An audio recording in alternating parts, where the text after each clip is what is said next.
Hey guys, I hope you're having a good night. Here's another story from the Bizarre True Crimes. This one is called The Circleville Letter Writer. In March 1977, school bus driver Mary Gillespie began getting strange letters mailed to her home in the small town of Circleville, Ohio. They were written in all capital letters, slanted slightly to the right. They were all postmarked from Columbus, about 30 miles north of Circleville, but had no return address. These letters accused Mary of having an affair with the superintendent of schools for the district, Gordon Massey, and threatened that she needed to come clean. The first letter read, "Stay away from Massey. Don't lie when questioned about knowing him. I know where you live. I've been observing your house and know you have children. This is no joke. Please take it serious. Everyone concerned has been notified and everything will be over soon." Mary claims she has no clue what the letter was referring to, but was disturbed that the writer seemed to know intimate details about her home and her kids. Mary knew of Gordon as they both worked for the school board and lived in a town with a population of only 14,000 people, but she insists she isn't having an affair with him. Mary didn't know what to do, so she just ignored the letter. She didn't even initially tell her husband, Ron, about it. She just wanted to put it behind her. However, the letters kept coming. The second letter was much more aggressive and alarmingly specific. It included the number of Mary's bus and the exact details of her bus route. It also threatened to put a bullet in that little girl's head, referring to Mary and Ron's younger daughter, Tracy. A third letter arrived saying that it was Mary's last chance to report Gordon for having an affair with her. This letter did have a return address, 550 Ridgeville Drive, right there in Circleville. The home belonged to Gordon Massey and his wife. Of course, Gordon wasn't the one writing these letters accusing himself of having an affair. It turned out that he had also been receiving creepy letters accusing him of an affair with Mary. The writer continued to threaten that they would tell the school board of Gordon and Mary's wrongdoings if they didn't admit it themselves. The writer didn't seem to be keeping up with their own lore, though, as some letters claimed that they had already written to the appropriate people to inform them of the affair.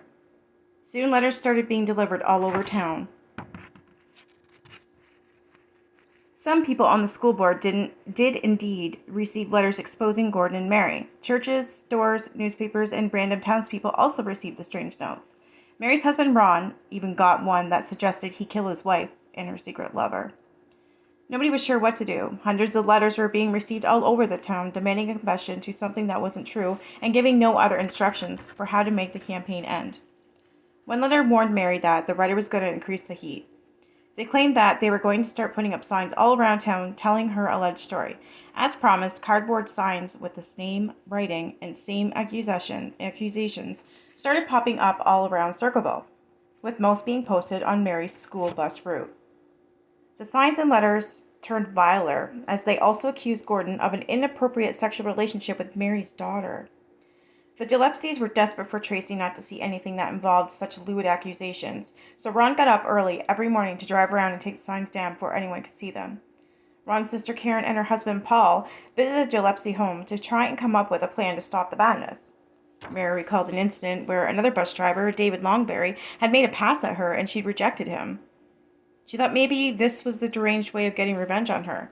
They decided they should write down their own note to David, telling him they knew he was the writer and he wasn't going to coerce a confession out of anyone, so he might as well stop this ridiculous plan. Their plan seemed to work. Mary stopped getting letters and no signs on the road appeared for several weeks.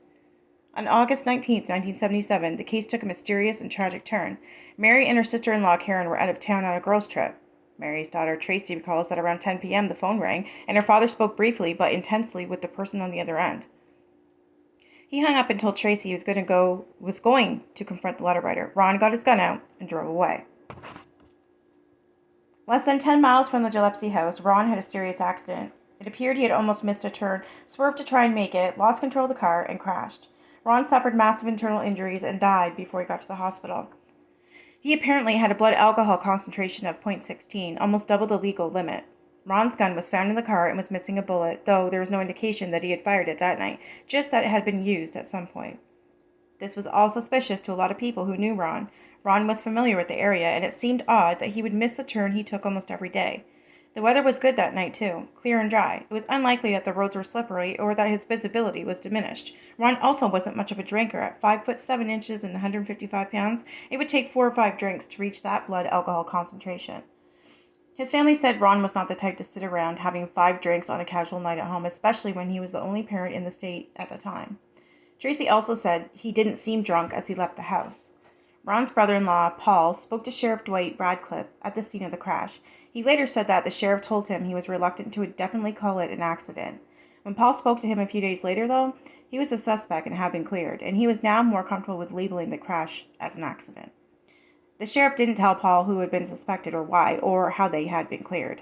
Once Ron's crash was officially designated an accident, and his cause of death was released to the public, the letters began again. This time, they were targeting Sheriff Radcliffe, saying he was covering up what really happened to Ron. The writer told the town that Mary and Gordon were responsible for Ron's death. Whether or not the writer knew that Mary hadn't even been in the state at the time is unclear, but it didn't seem to matter. A 2-year period of silence followed these accusations. Mary was able to grieve the untimely death of her husband and was cautiously optimistic that it would be the end of the mysterious letter writer. However, in the fall of 1979, the letters started up once again.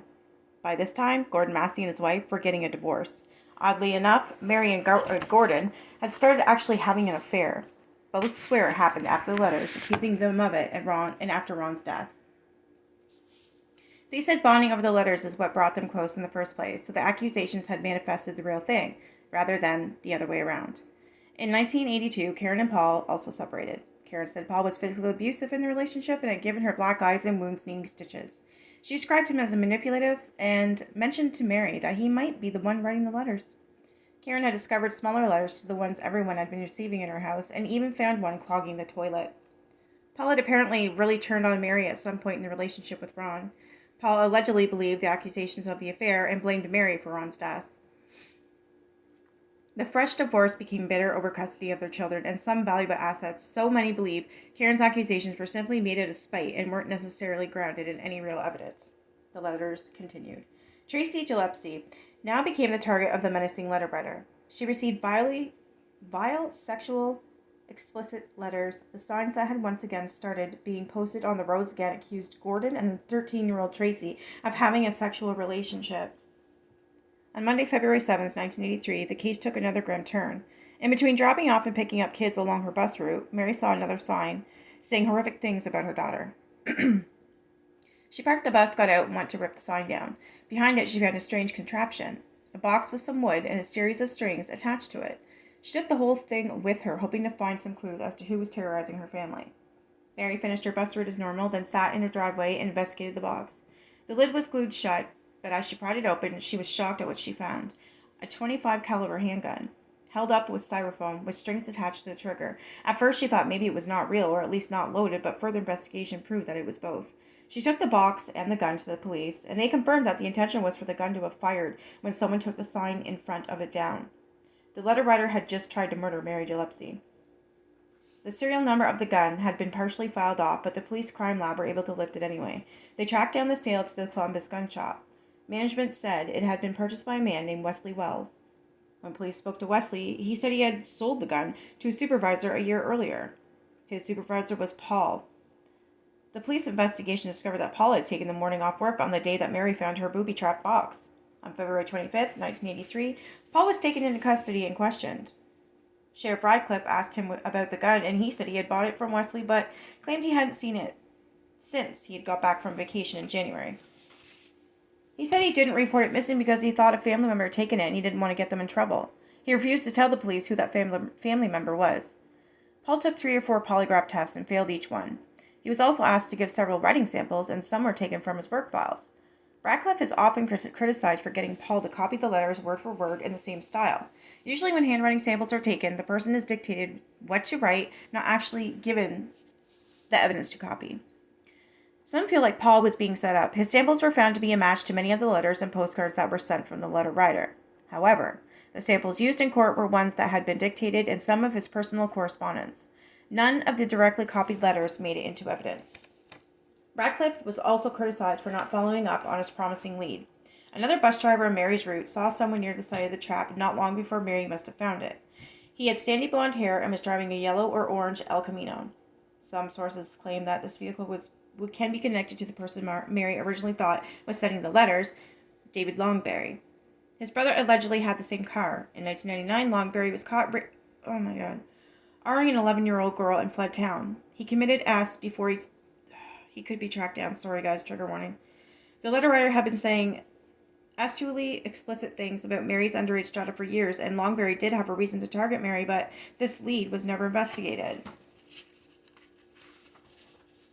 A grand jury indicated Paul for attempted murder in March 1983. While awaiting the trial to start in October, Paul was let out on bail and checked himself into a psychiatric facility. It isn't clear whether this was a legitimate stay due to the stress of the situation and his crumbling marriage, or if he was just trying to set himself up for an insanity plea. Paul's defense did briefly submit a plea of not guilty by virtue of insanity, but it was later rescinded. The trial lasted 12 days. 39 of the more than 1,000 letters the town had received were admitted into evidence. The jury saw that Paul's handwriting was a match to the letters, that the gun belonged to him, and that he had taken the morning of February 7th off work. Paul's defense said it was Karen, looking for revenge over their hostile custody proceedings, who had set up the trap. Paul also had allies that checked out for a part of the morning he took off work. However, the evidence against Paul was too compelling for the jury. They didn't see why Karen would risk harming Mary just to get revenge on Paul. It was also widely suspicious that it was his gun that was used, and that he had such a weak and confusing excuse for why it wasn't in his possession at the time. After just a 3-hour deliberation, the jury found Paul Freshour guilty of attempted murder. He was sentenced to 7 to 25 years in jail. The town of Circleville, Ohio, breathed a collective sigh of relief as the suspected writer, who had terrorized them all for years, was sent to prison. Surely that would be the end of the ordeal, right? Unfortunately, this was not to be the case. The letters kept coming. Even Paul received one in jail saying, "Now when are you going to believe you aren't going to get out of there? I told you 2 years ago, when we set him up, that they stay set up." Don't you listen at all? Paul insisted he had nothing to do with it. The letters still looked the same and were still postmarked from Columbus while Paul was being held in prison in Lima. Many insisted he must have been smuggling the letters out somehow, or that he had an accomplice on the outside who sent Paul a letter to throw the authorities off his trail. Sheriff Radcliffe called the warden of the prison and insisted Paul be put in solitary confinement with absolutely no access to other prisoners or a phone, and certainly not a pen and paper. The warden complied with this request, but still the letters did not stop. There was no possible way that Paul was still the one sending letters, yet he remained in prison for the crime. He hadn't been arrested for writing the letters after all. He had been convicted of attempted murder. Paul was granted parole in 1994 after 10 years in prison. He still vehemently denied being the letter writer and even put together a massive 162-page report on all the letters the town received to send to the FBI to request a proper investigation. In the mid-90s, Unsolved Mysteries aired an episode about the letter writer. They soon received their own letter, warning them away from investigating any further. It read, "Forget Circleville, Ohio. If you come to Ohio, you L sickos will pay. The Circleville writer." After that, nobody ever received a letter from the Circleville writers ever again. Paul Freshour died in 2012, still adamant that he was not the culprit. Wow. So I do believe there's a show on Netflix, and it was called The Watcher, and I watched the whole show, and it was really interesting, and I do believe this is the story that it's based on, because they never did actually find the killer, even though someone was arrested. They believe that it wasn't even him. He wasn't the letter writer. But that he was the one who made that trap with the gun for the woman, right? I don't know. Did you guys ever watch the Netflix's The Watcher? It's really freaking good. It's very suspenseful, and it's just creepy that the person that wrote all these was never ever found. Like it completely haunted this whole town. Men, women, children. I mean, bus drivers, the school, teachers, cops. Even Unsolved Mysteries was threatened. That's crazy. I don't know. What do you guys think? You let me know in the comment section.